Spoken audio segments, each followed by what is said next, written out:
Leveling up. Extreme business growth through raising your game. When what was once extraordinary becomes ordinary, you know you've leveled up. Hello and welcome to the Leveling Up Podcast with me, George Swift. The Leveling Up Podcast is here to give you the personal development, the entrepreneurial development and the business growth that you, the ambitious business owner, desires. I'm here to give you the inspiration, the motivation, but above all else to challenge your aspirations to take you and your business to the next level. Don't forget, subscribe to this podcast and never miss an episode.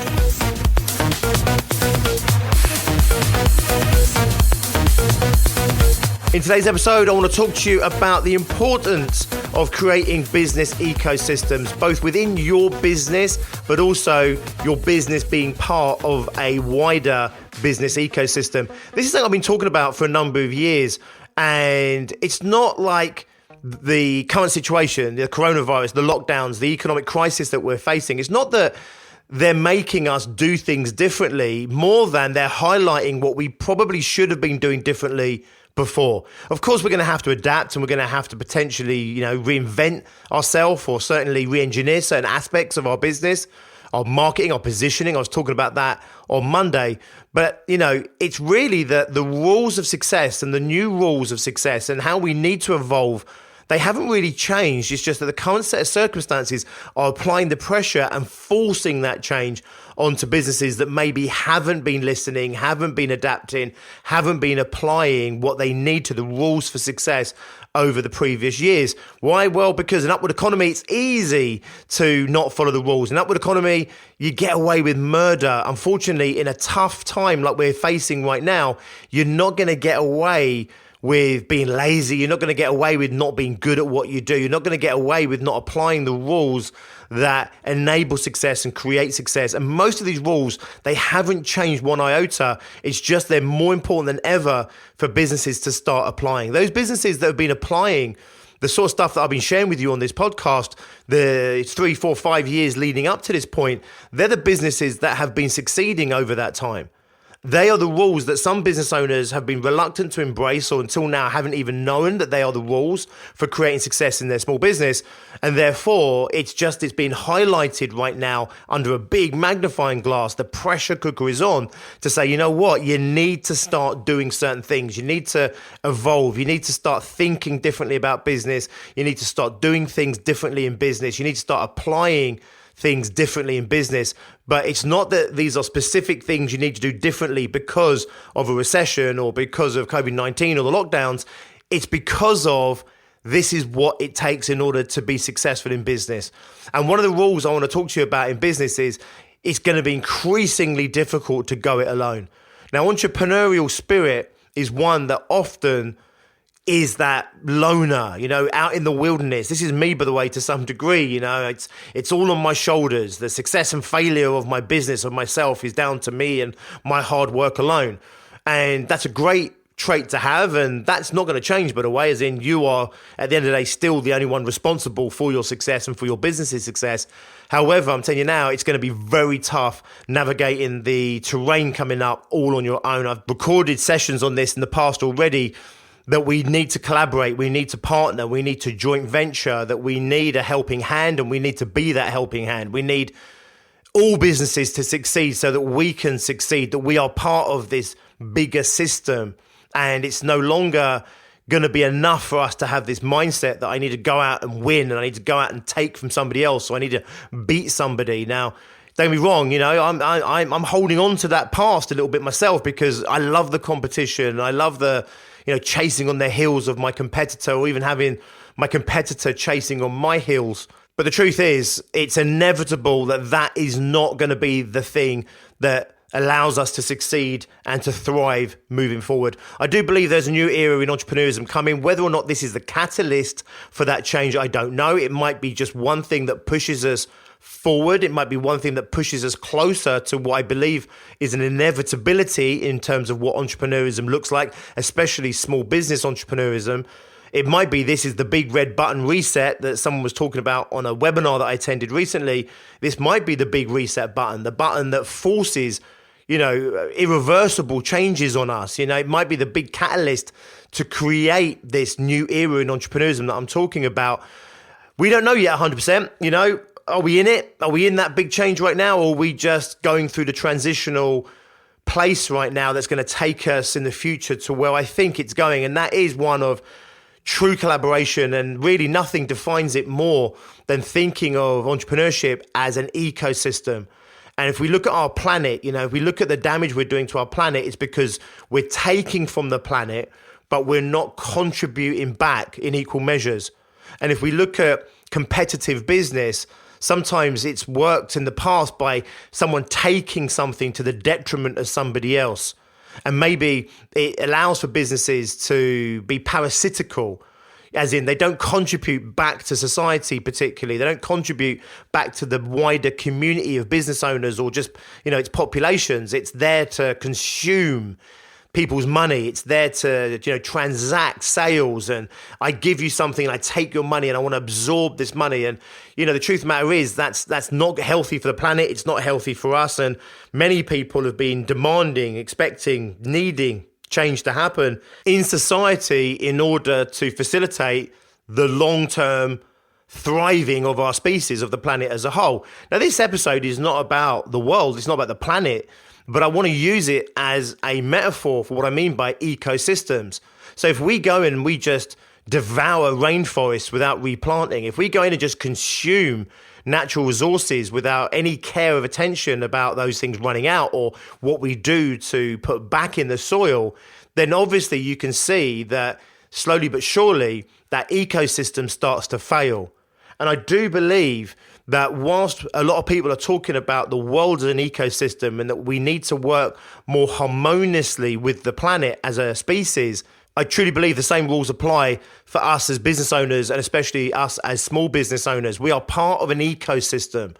We are not sole traders, even if we are a sole trader. We're not on our own. We don't exist purely on our own to transact a sale, to transact a service so that someone gives us money, we give them a product, and then that's the end of it. We're part of something much bigger, a web of something that's much, much bigger. And I truly believe that the future of entrepreneurship, the new era of entrepreneurship, is one where we are all collaboratively working as part of this ecosystem. Will there be competition within that ecosystem? Of course there is. Of course there will always be competition within that ecosystem. It's just I truly believe that competition is not going to be the thing that defines that future, that defines that new era of entrepreneurship. I think it would just be one element of a much bigger puzzle, if you like, that we've got to put together over the next period of time, which is one where we start to see ourselves as part of something as opposed to seeing ourselves as independent of something, to see ourselves as one cog in a much bigger machine rather than seeing ourselves as our own machine. And when we're looking at business ecosystems, there's an example that I came across many years ago that I use every single time. And if you've been to Madeira, if you've been to Funchal, you'll know what I'm talking about because it's famous. Not only is it on the side of a cliff, the side of a mountain, but actually there's a toboggan run that goes through the streets of Funchal. And you go to the top of the mountain and you take the cable car up. So the cable car is there to serve the top of the mountain. At the top of the mountain, there's these incredible botanical gardens. So people go up there and they see the botanical gardens, and it's famous for its botanical gardens. And then people can either come back down the cable car, or what a lot of people do is they choose to come down the toboggan, the street sled. And what you've got there is just three businesses that serve each other. You've got three businesses here where independently, neither of them would be anywhere near as successful as they are together in collaboration. Now, I'm not saying that these three businesses go and hang out at coffee shops and talk together about collaborations. It's possible they do, but it's just that they've sprung up together like an ecosystem. And whilst each one serves itself, they also serve each other. And together, they are all more successful because of it. The cable car might be successful to a degree if it just took people up to a view. The botanical gardens would probably be nowhere near as successful if it didn't have an awesome cable car with incredible views to take people to it. If people have to climb the mountain or take a taxi up there, then arguably, whilst it's still a draw, people wouldn't make the effort to get to see the botanical gardens. So the botanical gardens create a draw for people to get up the mountain. The cable car creates an experience that draws people to want to get up the mountain. There's these botanical gardens once you get there. Then you're faced with the choice of coming back down. You come back down the cable car, and therefore you're playing your part in the cable car ecosystem. Or what you do is you come down this toboggan sled, which is an exciting opportunity, an exciting prospect. It's an amazing experience you're not going to get anywhere I've ever been in the world. Maybe it exists somewhere else, but I've never been on one. It's really cool. It's super famous. It's like 100 plus years old. They've been doing this, and it's quite an exciting, exhilarating thing to do. And, you know, at the end of the day, it's one of the things to do when you go to Feng Shui. But in order to do that, you have to get up the mountain in the first place. So even if you're not interested in the botanical gardens, you've still got to get up there. And one of the most exciting ways, the best ways of getting up there is the cable car. So what you've got is these three things working harmoniously together. It doesn't end there, by the way, because the ecosystems that I saw in Feng Shui went one step further, because once you come down the toboggan and you come to where the toboggan terminates, you've got a little coffee shop there. You've also got a little souvenir shop, and you've also got like a little food shop with pastries or their equivalent. And what's really nice about that is once you come down the toboggan, you've obviously been up the cable car, you've been around the botanical gardens, you may have got yourself a drink or whatever. You then come down the toboggan. You might have had to wait a little bit for the toboggan ride. So you come down, and before you move on, and this is, you know, in the middle of Feng Shui, so there's not a lot of stuff around this, okay? It's all hotels and things, but there's not a lot of restaurants and cafes and things right near it. So you terminate, you get yourself a drink, sit down, recompose yourself, have a chat about what you've just gone through. Maybe you wander around the souvenir shop, maybe you wander around the t-shirt shop, or you go around the food shop. So what you've got again at the bottom of this toboggan ride is, again, these 3 or 4 businesses that might not necessarily work together in collaboration, but together as an ecosystem, they all serve each other. The toboggan is the thing that draws the people to that area, to that point. But then when they get there, there's these other businesses that thrive because of the attraction to that point. If you're on the toboggan, you have to get off there. There's nowhere else to get off. And now you've got a ready flow of customers to buy your coffee or buy your souvenirs. So I saw these like 2 independent ecosystems, but when you really think about it, it's one ecosystem. You know, you go up the cable car, you see the botanical gardens, you might go up there getting ice cream. So there's a little vendor up there that's, you know, that's thriving because of the attraction of the botanical gardens. People that go up to the botanical gardens then choose to come down the toboggan. People might go up purely to come down the toboggan, but then they go and see the botanical gardens because you're up there anyway. Why wouldn't you? That's what we did. And then you come down and you've got the coffee shop and you've got the souvenir shop, and you've got this self-fulfilling ecosystem where all the businesses are harmoniously in balance with each other. They're not competing with each other directly. They're there to increase the experience of the customer. They're there to increase the serving to that customer, to increase the enjoyment, the experience of the whole day or half day or however many hours they spend. Everything comes together to make the whole thing just a better experience. And I do believe, when I saw it many years ago, I thought, this is the future. This is the future of small business entrepreneurism. It's not one where we go out there and we pitch ourselves against the rest of the competition. Of course, we're going to have to position ourselves in the marketplace. And of course, we may end up competing for funds from our prospects and our clients. But fundamentally, our attitude is one of building experience for our clients. It's coming together in these ecosystems. It goes beyond, for me, partnerships and joint ventures, and goes into this nurturing ecosystem where each business thrives because each of the other businesses thrive. And I do believe that small business entrepreneurism as a whole will inevitably become an ecosystem of its own. And that's what I believe the new era of entrepreneurism is. Whether that is 6 months away, 12 months away, and this is the big hard reset that's going to bring that about abruptly, or whether we are just accelerating our natural course to that end, I can't tell you right now. But I do believe, and I can tell you for sure, that businesses who work like this and think like this are going to be the ones that are going to do better, and they're going to fare better going through what we are facing right now in the forthcoming recessions and even the second depression they're talking about in America right now. You know, these are not good times, but out of tough times, good things do happen.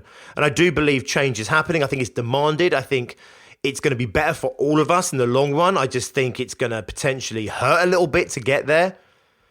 But I do believe that if you start to think in terms of ecosystems right now, start to think of yourself working in harmony with other business owners rather than competitively against them, if you start to look for opportunities to partner, to joint venture, to build maybe just small ecosystems to start with.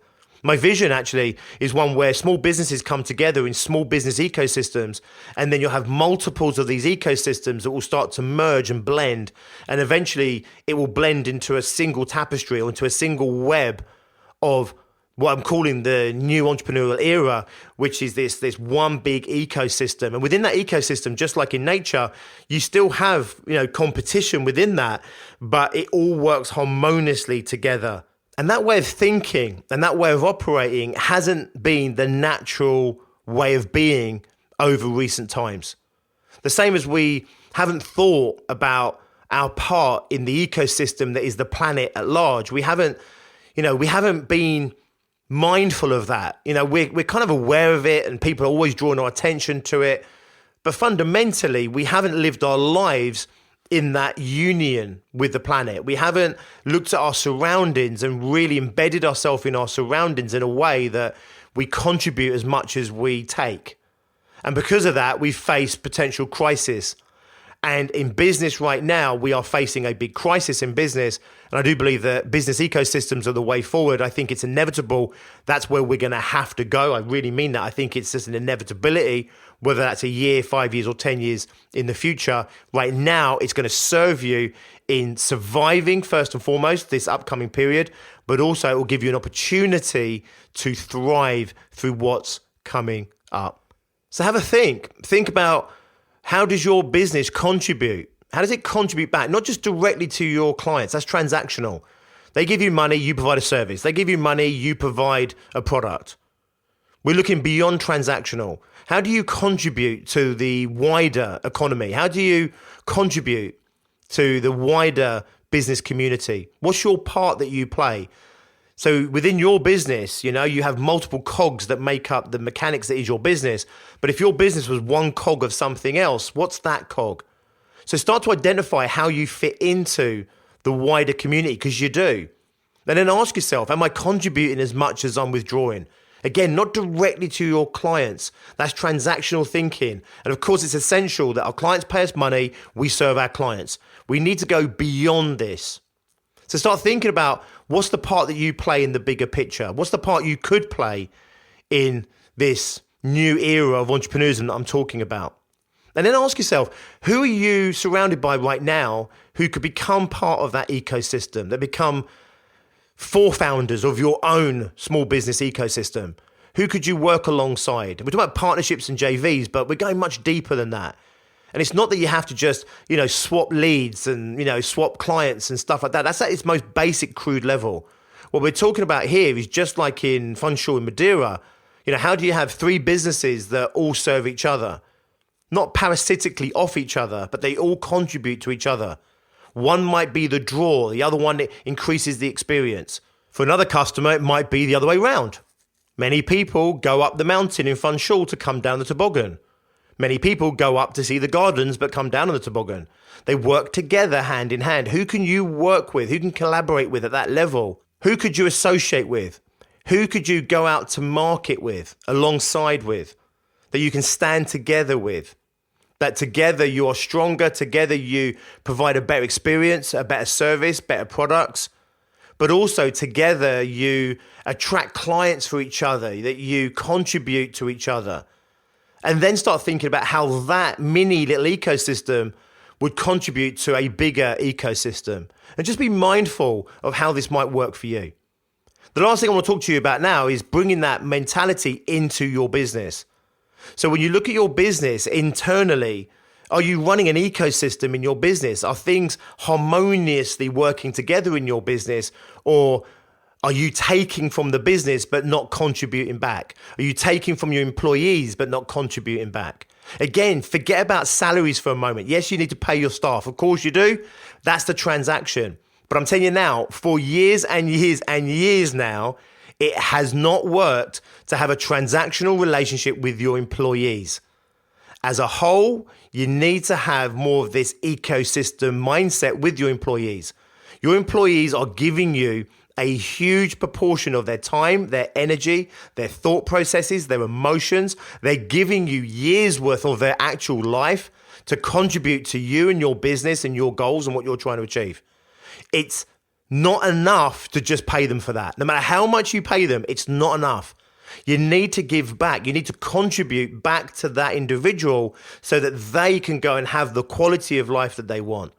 In all the businesses that I've worked with and all the businesses that I know, when they think of hiring staff and employing people as a transactional process, they have problems every single time.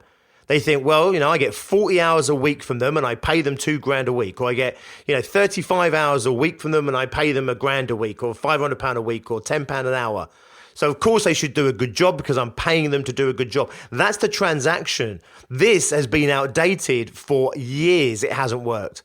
But still, I see business owners holding on to this notion that because you're giving up your hard-earned money to employ someone, that's enough. That's the be-all and end-all of having a mutually beneficial working experience.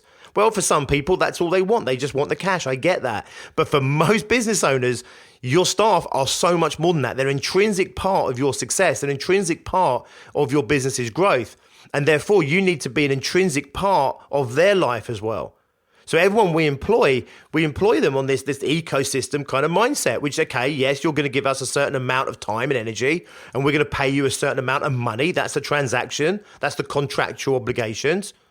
Beyond that, how do we serve you as a business to our employees? How do we serve our employees so that they can create the life they want to have for themselves and their family? The things that are truly important to them. How do we contribute to that? More than just giving them money. How do we contribute to them having the experience of life they want, for them to be able to create the experience of life that they want for their families? So when you're looking internally in your business, are you taking but not giving back? And if you are giving back, are you just giving back in terms of financial terms, which probably is not going to be enough? They're contributing to your success and your goals, and therefore you should contribute back to their success and their goals. And for me, it should be more than just financial. So we want to get away from this idea of transactional deals, both in the external world, but also internally with our own businesses. We want to start harmoniously working with our teams, harmoniously working within our businesses and saying, right, you sacrifice so much for me. You sacrifice so much for my objectives and my outcomes. And, I take so much from you in terms of your time, your energy and your emotion.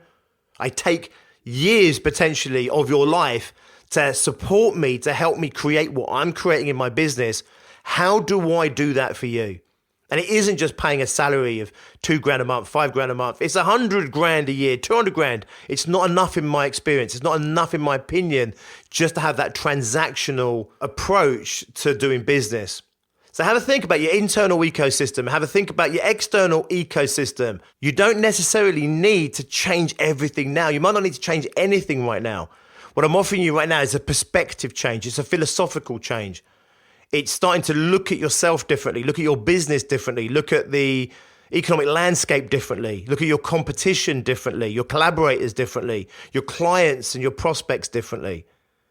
Have a look at what you're doing and ask yourself, how do I give back? Not just transactionally, but how do I play my part in the bigger community that is small business? How do I play my part with my staff, my employees? How do I play a bigger part in their life? How do I play a bigger part in helping them achieve what they want to achieve? And fundamentally, how do I give them the experience that they want to have out of life? Not just working with me, but the one they're trying to create for their family and their loved ones. Ask yourself, how are you going to contribute to the success of others who are contributing to your success?